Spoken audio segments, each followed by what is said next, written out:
ఓం సాయిరామ్. సమర్థ సద్గురు సాయినాథ్ మహారాజ్కి జై. సాయి భక్తులందరికీ నమస్కారం అండి. మన బాబా గారి దయ వల్ల మనందరం బాగుండాలి, సంతోషంగా ఉండాలి అని చెప్పి మనస్ఫూర్తిగా కోరుకుంటూ ఈరోజు బాబా గారు మనతో ఏం చెప్పబోతున్నారు అంటే, బిడ్డ, శివయ్యకి కోపం తెప్పించావంట. ఈరోజు తెగేసి చెప్పాలని నీకోసం నీ ఇంటికి వస్తున్నాడు. అమ్మవారి కన్ను నీ మీద పడింది. ఈ పక్షి ప్రతిరోజు కూడా నీ గుమ్మంలోకి వచ్చి వెళ్తూ ఉంది. జాగ్రత్త. అమ్మవారి కన్ను నీ మీద ఎందుకు పడింది? శివయ్యకు నీ మీద కోపం ఎందుకు వచ్చింది? ఏం నీతో తెగేసి చెప్పాలని వస్తున్నాడు? ప్రతిరోజు నీ గుమ్మంలోకి వచ్చి వెళ్తున్న ఆ పక్షి ఏంటి? ఎందుకు వస్తుంది? నీ జీవితంలో ఏం జరగబోతుంది? నీ జీవితంలో ఎలాంటి మార్పులు చోటు చేసుకోబోతున్నాయి? అవి మంచికా చెడుకా, లాభానికా నష్టానికా? ప్రతి ఒక్కటి కూడా నువ్వు తెలుసుకొని తీరాలి బిడ్డ అని చెప్పి బాబాగారు అయితే మన కోసం ఒక మంచి సందేశాన్ని అయితే తీసుకొచ్చేసారండి. ఆ సందేశం ఏంటి? ఆ సందేశం రూపంలో బాబాగారు మనతో ఏం చెప్పబోతున్నారు అనేది ఆయన మాటల్లోనే విందాం. మనకు తెలిసిన గురువుగారండి. షిరిడి సాయిబాబా ఆశీస్సులతో జ్యోతిష్యం చెప్తున్నారు గురూజీ సుబ్రహ్మణ్యం రాజు గారు. నెంబర్ 1 వశీకరణ స్పెషలిస్ట్. వీరి మొబైల్ నెంబర్ 9908224144. ఎలాంటి ప్రాబ్లం ఉన్నా సరే కేవలం ఫోన్ ద్వారా పూజలు చేసి పరిష్కరించేస్తారు. నేరుగా వెళ్లాల్సిన పని లేదు. పర్సనల్గా మీట్ అవ్వాల్సిన అవసరం కూడా లేదు. ఉన్న చోటనే కదలకుండా, మూడో కంటికి తెలియకుండా మీ మొండి సమస్యలను సైతం మీరు పరిష్కరించుకోవచ్చు. ప్రేమ, పెళ్లి, ఉద్యోగం, రాజకీయం, విదేశీ ప్రయాణం, ధనం నిలకడగా లేకపోవటం, భార్యాభర్తల మధ్య గొడవలు, ఆస్తి తగాదాలు, అప్పుల బాధలు, స్త్రీలు పురుషులు ఎటువంటి గుప్త సమస్యలున్నా సరే నెంబర్ 1 వశీకరణ స్పెషలిస్ట్. మీ మీద, మీ ఇంటి మీద చెడు ప్రయోగం జరిగినా, చేసి ఉన్నా కూడా నరదృష్టి, నరగోష్ట, సంతాన సమస్యలు, భార్యాభర్తల మధ్య, లవర్స్ మధ్య అనుమానాలున్నా, అపార్థాలున్నా, థర్డ్ పర్సన్ ఉన్నా సరే, అత్తాకోడళ్ళ మధ్య సఖ్యత లేకపోయినా ప్రతి ఒక్క ప్రాబ్లంకి చక్కటి సొల్యూషన్ ఇస్తున్నారండి. మీ వివరాలన్నీ కూడా సేఫ్ అండ్ సెక్యూర్గా ఉంచుతారు. మీకే కాదు, దేశ విదేశాల్లో ఉన్నవారు ఎలాంటి ప్రాబ్లమ్స్నైనా సరే పరిష్కరించుకుంటున్నారు. ఎంతోమంది విదేశాల్లో ఉన్నటువంటి వారు, దిక్కుతోచని పరిస్థితుల్లో అయోమయ స్థితిలో ఉన్నవారు ఇప్పుడు గురువుగారికి కాల్ చేసి వాళ్ళ ప్రాబ్లమ్స్ని సాల్వ్ చేసుకొని ఈరోజు హ్యాపీగా లైఫ్ లీడ్ చేస్తూ చాలా సంతోషంగా ఉన్నారు. కాబట్టే స్క్రీన్ మీద ఉన్నటువంటి నెంబర్కి ఒక్కసారి కాల్ చేయండి. మీ ప్రాబ్లంని గురువుగారితో పంచుకోండి. ఖచ్చితంగా గురువుగారు మీ ప్రాబ్లంకి సొల్యూషన్ చూపిస్తారు. ఇక వీడియోలోకి వచ్చేస్తే, బిడ్డ, ఎందుకంటే సాక్షాత్తు శివయ్యే నీ కోసం వస్తున్నాడు.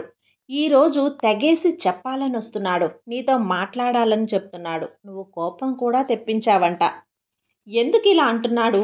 తప్పకుండా తెలుసుకొని తీరు. ఏమాత్రం నిర్లక్ష్యం చేయొద్దు, అజాగ్రత్త వద్దు. ఎందుకంటే ఇక్కడ నువ్వు ఈరోజు నిర్లక్ష్యం చేశావు అంటే ఆ నిర్లక్ష్యం అన్నది నీ సాయి మీద చూపిస్తున్నావు, నీ శివయ్య మీద చూపిస్తున్నావు. సాక్షాత్తు అమ్మలగన్న అమ్మవారి మీదనే చూపిస్తున్నావు. కాబట్టి ఎటువంటి పరిస్థితుల్లో కూడా నిర్లక్ష్యం వద్దు, జాగ్రత్త. ఈ ముగ్గురు ఏకమై నీతో ఏం చెప్పాలని వస్తున్నారు? నిన్ను దేనికోసం మేల్కొల్పాలని చూస్తున్నారు?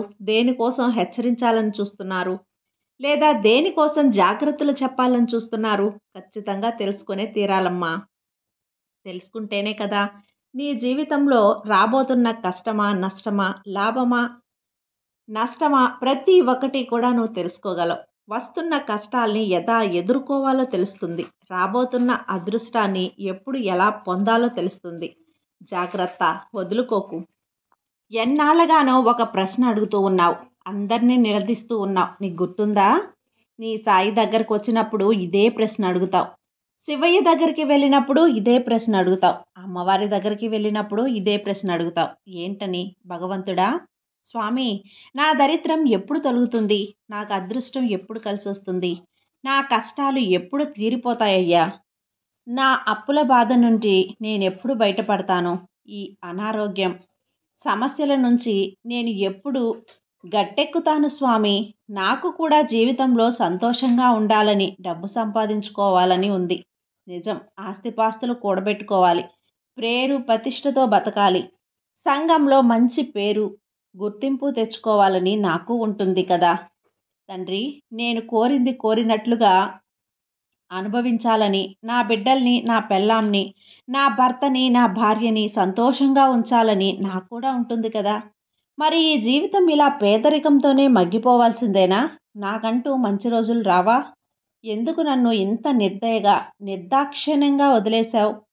నేనేం తప్పు చేశాను బాబా? ఏం పాపం చేశాను? ఇంకా ఎన్నాళ్ళు నాకీ పేదరికం? ఈ పేదరికంలోనే మగ్గాలా అంటూ అందరినీ నలిపేస్తున్నావు. అందరినీ నిలదీస్తున్నావు. అందరితో కూడా ఈ బాధ చెప్పుకుంటున్నావు, ఏడుస్తున్నావు. కానీ శివయ్య గత కొద్ది రోజులుగా కూడా నీతో ఏదో చెప్పాలంటున్నాడు. నువ్వు అర్థం చేసుకోలేకపోతున్నావు, గుర్తించలేకపోతున్నావు. అందుకే ఈరోజు శివయ్యకి కోపం వచ్చిందమ్మా. వచ్చినప్పుడే నాకు అది ఇవ్వలేదు, ఇది ఇవ్వలేదు అని నిందిస్తావు కదా! నేను నీకు సందేశాన్ని, సూచనలు అందించాలి అని అనుకున్నప్పుడు నువ్వెందుకు నా రాకను గుర్తించలేకపోతున్నావు? నా సందేశాన్ని ఎందుకు అందుకోలేకపోతున్నావంటూ శివయ్యకు కోపం వచ్చింది. కోపం తెప్పించావు నువ్వు. అది ఏం చెప్పాలి అని వచ్చారో తెలుసా? శివయ్య నీకు అమ్మవారి కన్ను, సాక్షాత్తు ఆ అమ్మవారి కన్ను నీ మీద పడిందంట. ఆ విషయం చెప్పాలనే శివయ్య పరుగు పరుగున వచ్చాడు. ఇక నీకు రాబోయే రోజుల్లో అంతా మంచే జరగబోతుంది. ఇక నువ్వు బాధపడాల్సిన అవసరం లేదు. కానీ నువ్వు గుర్తించాల్సింది, నీ ఇంట్లో పరిస్థితుల్ని నువ్వు గుర్తించాలి. నీ ఇంటి ముందుకు ఈ పక్షి ప్రతిరోజు కూడా వచ్చి వెళ్తుంది. అలా ఎందుకు వస్తుంది అంటే, అమ్మవారే సాక్షాత్తు ఈ పక్షిని నీ ఇంటి గుమ్మంలోకి పంపిస్తుందంట. అది నువ్వు గుర్తించలేకపోతున్నావు. శివయ్య ఈ విషయమే నీతో ఎంతో కాలంగా చెప్పాలని ప్రయత్నిస్తుంటే కూడా నువ్వు గుర్తించలేక, అర్థం చేసుకోలేకపోతున్నావు. ఎందుకంటే నీ మనసులో ఉన్న బాధలు, ఆలోచనలు, నీ మెదడులో ఉన్న ఈ కష్ట నష్టాలు, దీని గురించి తప్ప, ఆర్థిక విషయాల గురించి తప్ప, అప్పుల బాధ గురించి తప్ప, నీ చుట్టూ ఉన్న చిక్కులు తప్ప ఇంకేమీ నీ మనసులో, నీ మెదడులో లేవు. సాక్షాత్తు శివయ్య వచ్చినా గుర్తించలేకపోతున్నావు. నీ సాయి వచ్చి నీకు ఎన్నిసార్లు సందేశాలు అందించినా కూడా గుర్తించలేకపోతున్నావు. అమ్మవారు పంపిన వాహనాలు నీ ముందుకు వచ్చినా కూడా, నీ గుమ్మంలోకి వచ్చినా కూడా గుర్తించలేకపోతున్నావు. అందుకే ఈరోజు శివయ్య నీ మీద ఆగ్రహంతో ఉన్నాడు, కోపంతో ఉన్నాడు. ఇంతకీ శివయ్య ఈరోజు ఏం చెప్పబోతున్నాడు? నీతో తెగేసి చెప్పాలి, మాట్లాడాలి అని వచ్చాడు కదా! అది కూడా శివయ్య మాటగా ఈరోజు నువ్వు వినబోతున్నావు. తల్లి, అమ్మవారు, శివయ్య ఇద్దరూ కలిసి వారి మాటగా నీకు ఈ సందేశాన్ని పంపిస్తున్నారు. మరి జాగ్రత్తగా వింటావా?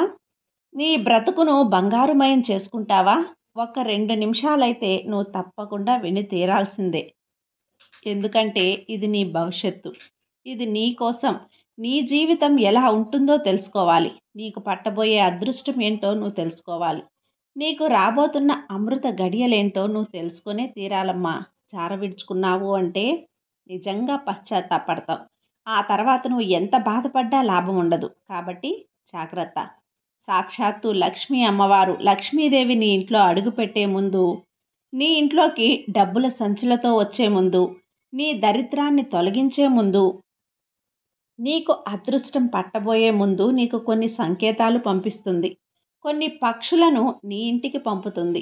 అవి గనక నువ్వు తెలుసుకున్నావు అంటే ఖచ్చితంగా ధనవంతుడిగా, ధనవంతురాలిగా మారిపోతావు. నీ ఇంటికి లక్ష్మీదేవి రావాలంటే, లక్ష్మీదేవి అనుగ్రహం కలిగినప్పుడే నువ్వు ధనవంతురాలిగా మారుతావు. లక్ష్మీ అనుగ్రహం నీకు కలిగినప్పుడు మాత్రమే నీకు రాబోయే అదృష్టాన్ని నువ్వు అందుకోగలుగుతావు. అమ్మవారు నీ ఇంటికి వస్తారు. అలా అమ్మవారు నీ ఇంటికి వచ్చే ముందు ఖచ్చితంగా కొన్ని సూచనలు పంపిస్తారు. సాధారణ మానవులకి ఈ సూచనల గురించి అంతగా తెలియదు బిడ్డ. కానీ ఋషులకి, పెద్ద పెద్ద సాధువులకి ఈ సూచనల గురించి తెలుస్తుంది. లక్ష్మీదేవి ఇంటికి వచ్చే ముందు కొన్ని రకాల పక్షులను నీ ఇంటికి పంపుతుంది. అది నువ్వు గమనించాలి. ఆ రాకను నువ్వు గమనించాలి. అందులో మొదటిది, నీ ఇంటి దగ్గరకు వస్తే ఖచ్చితంగా త్వరలోనే నీ ఇంటికి లక్ష్మీదేవి వచ్చి తీరుతుంది. నువ్వు ధనవంతునిగా, ధనవంతురాలిగా మారుతావని సంకేతం. కాబట్టి ఈ పక్షులు నీ ఇంటికి వస్తే అతి త్వరలోనే నువ్వు గొప్ప ధనవంతుడిగా మారబోతున్నావు అని అర్థం. అయితే ఆ పక్షులు ఏంటి బాబా, ఎప్పుడు వస్తున్నాయి అని అడుగుతున్నావా? ప్రతి ఒక్కటి కూడా చెప్తాను. లక్ష్మీదేవి అంటే సాక్షాత్తు ధనానికి అధిపతి. ఎవరికి ఐశ్వర్యం సాధించాలని ఉండదు చెప్పు? ఐశ్వర్యం సిద్ధించాలంటే అమ్మ అనుగ్రహంతోనే సాధ్యమవుతుంది కదా. అమ్మ అనుగ్రహం లేనిదే నువ్వు ఏ పని కూడా చేయలేవు.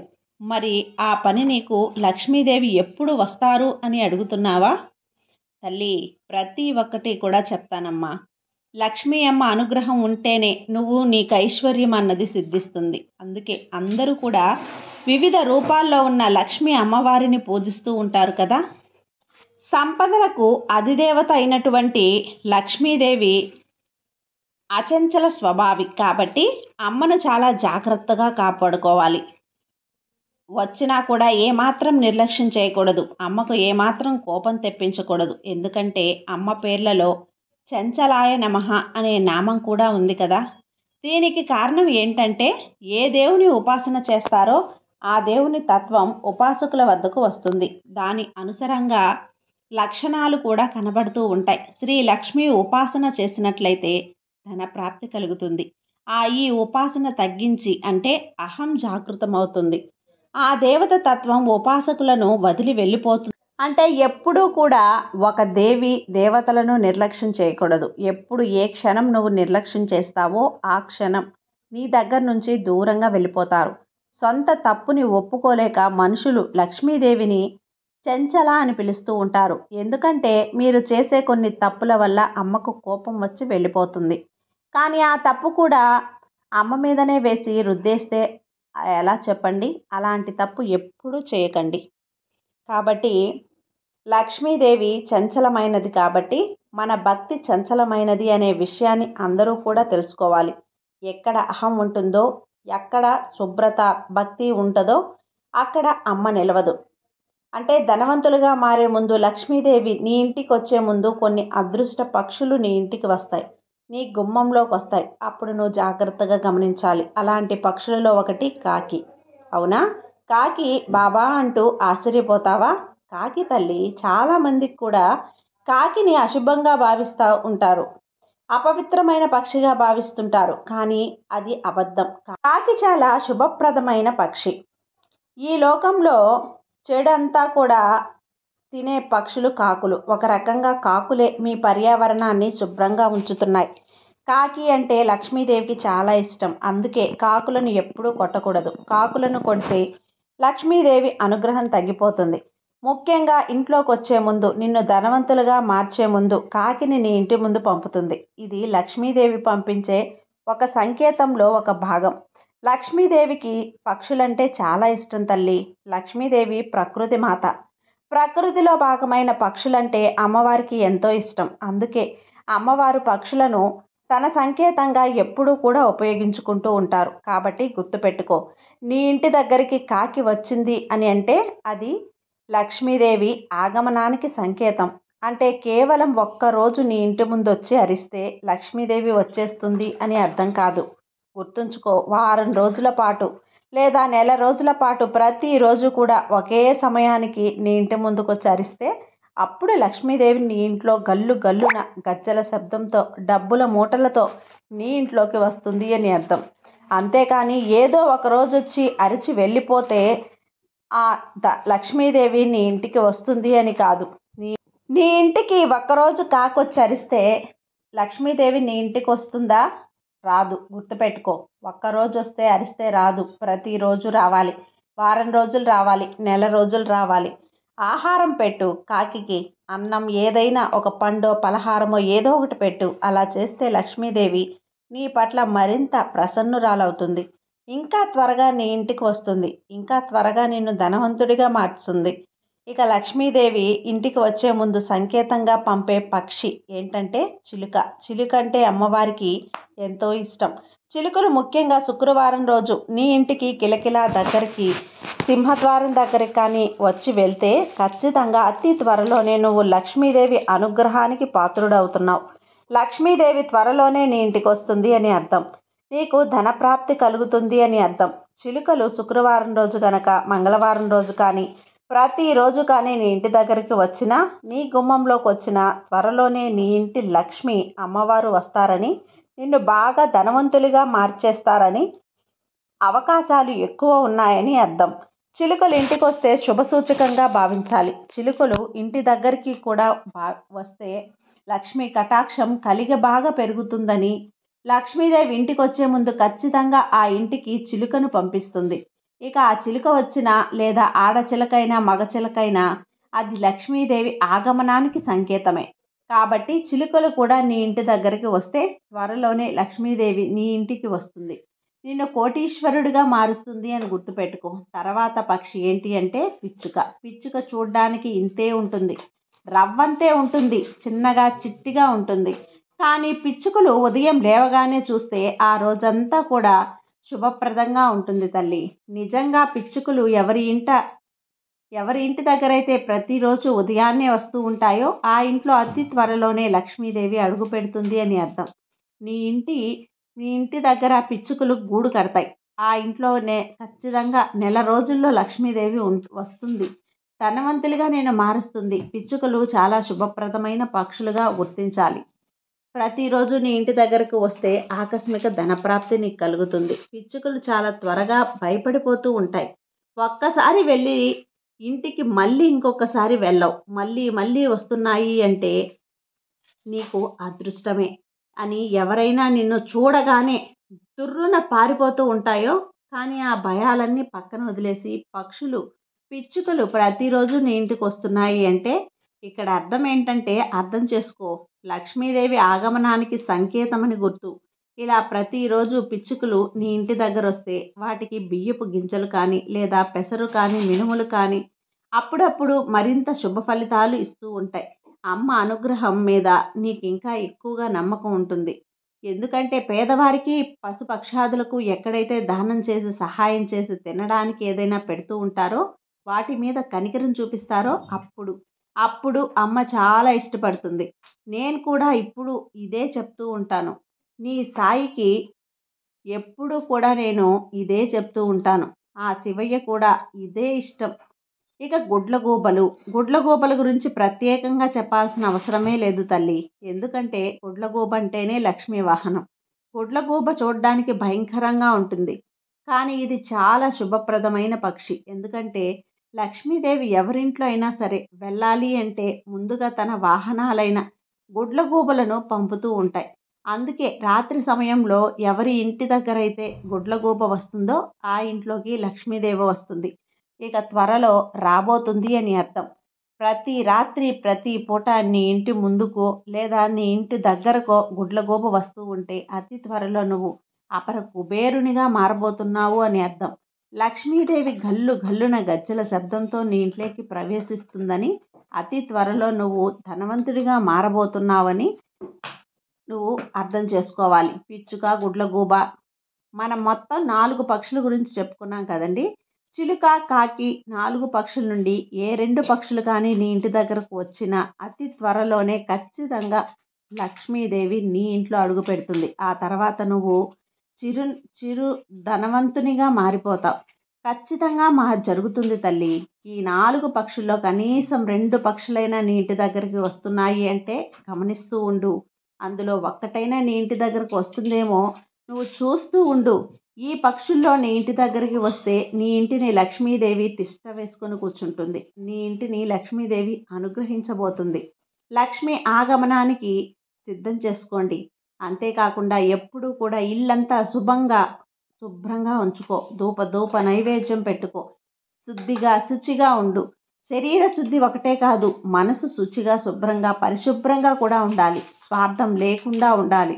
వేరే వాళ్ళ కీడును తలపెట్టకూడదు, వేరే వాళ్ళ చెడును తలపెట్టకూడదు. ఇలా గనక నువ్వు ఉన్నట్లయితే లక్ష్మీదేవి ఇష్టమైన పనులు చేస్తూ ఉండు. అప్పుడప్పుడు అమ్మవారు నీ ఇంట్లోకి వచ్చి తిష్ట వేసుకొని కూర్చుంటుంది తల్లి. నీ ఇంట్లోనే ఉండిపోతుంది. కాబట్టి అమ్మవారిని నీ ఇంట్లో నిలుపుకునే ప్రయత్నం చేసి తీరు.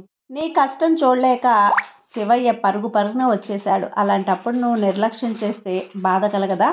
అందుకే శివయ్య అమ్మవారు తన మాటగా నీ తండ్రి అయినటువంటి ఈ సాయి ద్వారా ఈ సందేశాన్ని పంపించాడు. కాబట్టి సాయి మీద నమ్మకంతో ఉండు, నీకంతా మంచి జరుగుతుంది. ఆ శివయ్య నిన్ను అనుగ్రహిస్తాడు.